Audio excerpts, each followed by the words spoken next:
And so I came here, and I landed here October the 7th. And I was married 49.5 years to my husband, and he died October the 7th. But when I came here with this background of houses, bakery, grocery, and then I worked in a wholesale grocery, and that was in New Bedford. And then I'd get off and go and work for my father, because we had a wholesale flour and things that we sold to the bakers. When I came here, my husband said, I wanted to stay a little longer in New Bedford, in Dartmouth, after we came for our honeymoon. We landed there. And I said, Dad, I want to stay here a little longer. He said, no, I have to go because my boat is going on the railways.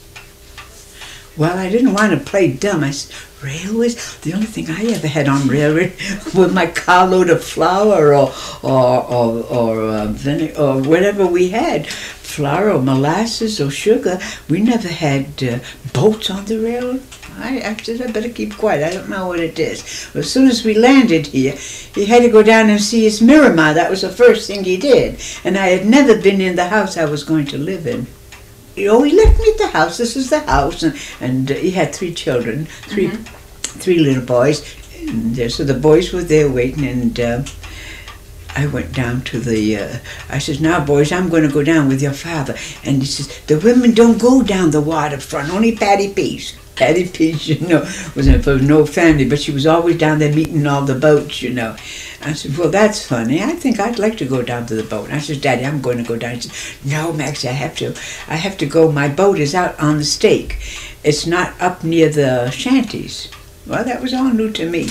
But I went down with him anyhow. I thought, this is the first time I've got to get him on I've got to get my waist in somehow, because he was born on the other side, you know, the old country, and he had a lot of his old country ideas. You can't get rid of them. No more than I could get rid of my American-born ones. So we went down to the waterfront. And you know where all those little piers are, in between the yacht club and that restaurant and the... And the shanty or whatever? And the shanty, yeah. Well, there was a row of shanties in through there. I have a painting of them. There were about 8 little boathouses, and they used to tie their boats all up and through there. It was the prettiest sight.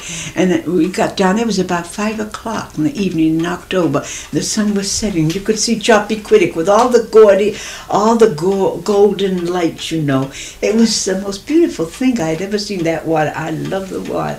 And he said, you can't go with me. I have to go on the rowboat. I said, I don't care for the rowboat. I'll wait here for you. And he says, that's an awful thing for you. You don't know. I don't like this. I says, well, I'm having fun. So he gets into his rowboat, and he had to go up to a stake, which was way up near that, between Cronkite, near Tower Hill. That's where he anchored his boat. There was no room down in the front there, so he had to go out there. Everybody had a stake, what they called a stake. And I had to learn that it was not a stake, and what it really was. It's a stake, S-T-A-K-E, a big stick in the ground or an anchor where they anchored their boats.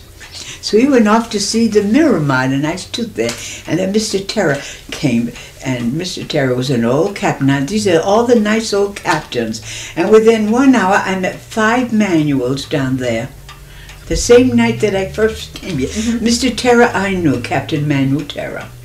And he had the deepest blue eyes, big white mustache, and his skin was all tan from the one. He looked a typical seaman, you know.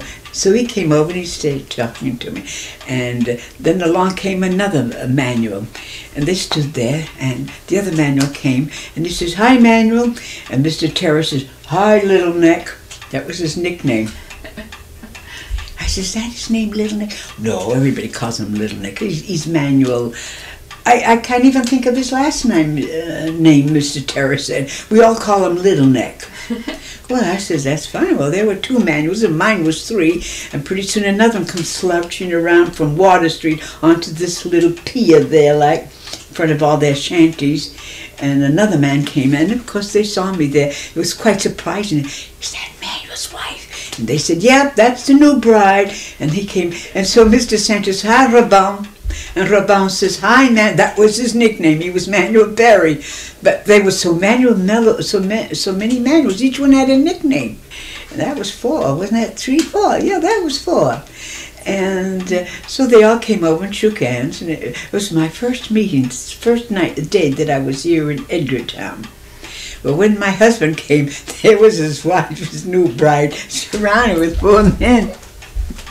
That was funny, wasn't it? And on our way down the street, we passed, my other house is right in back of Manuel Roberts, Manuel Suarez, we always call Manuel Suarez. And when we walked down the street to the boat, he comes out of his house with his hands like this on his suspenders. And he says, "Hey, Manuel, is this the new woman?" He says, "Yup, this is the new lady." And so he said, "Oh, wait a minute." And he hollers to his wife, "Louisa, come out and see Manuel's new wife." So poor Louisa came out. He was definitely Portuguese, but Louisa wasn't. She was, I think, of Scotch ancestry. Poor woman came out all shy with an apron. She was cleaning her mouth. It was supper time. And she said, "Oh, I'm so glad to know you." I said, "Well, I am too. I'm going to be right in your backyard. Do come over and see me because I don't know anybody here." "I'll do that." She said, "I'll be over tomorrow with a cake." And she came over with a cake the next day. She was a nice. That was the first Mrs. Suarez. So that was 6 Manuels. And on the boat coming over, we came with Manuel K. Sylvia, Captain Sylvia, who was also Manuel. And then after we parted, when Manuel came and said, "You satisfied?" I said, "Oh, I've had a lovely time. I've met so many Manuels. So when we have our first child, it's going to be Manuel. Over my dead body, there's not going to be another Manuel in this town." Every other person is Manuel. That's enough. Enough is enough. And then we came up Main Street. We got to the corner of the bank. Another Manuel come, Manuel Delora. I says, "Manuel, for goodness sakes, you are right. Every other person is a Manuel.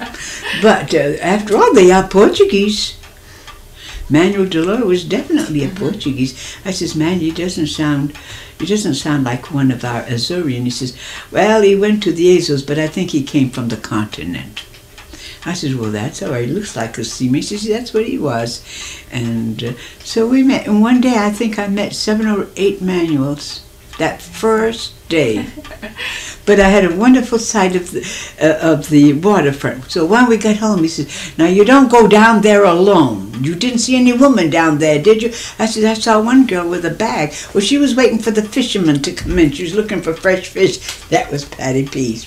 She always went down with a bag, and they gave her fish.